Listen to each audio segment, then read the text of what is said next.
Hello everybody, today we're going to be making a really easy recipe that's going to make a good side dish, and it's called corn cheese. All you need is some corn, bell peppers, onions, and cheese. And if you want, you could throw in other veggies too, but that's what I used.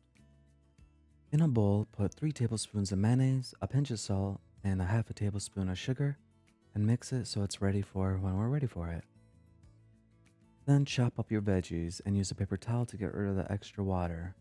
I like bigger chunks, so I left them a little bit bigger, but if you want them smaller, you could cut them more finely. Then in a pan, put 1 tablespoon of butter, and then throw in the veggies and cook off any extra moisture that's left inside the veggie.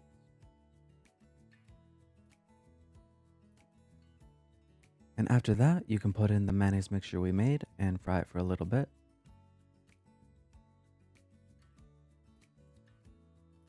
Then put on some cheese. I didn't have much left, but I used mozzarella, and then put a lid on.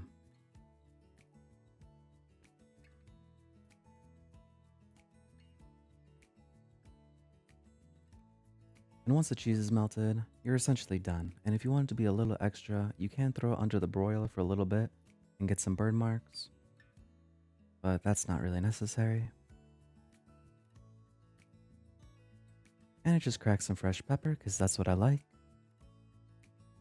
And there you go, super simple. You can throw whatever you like in it and make the cheese corn or corn cheese.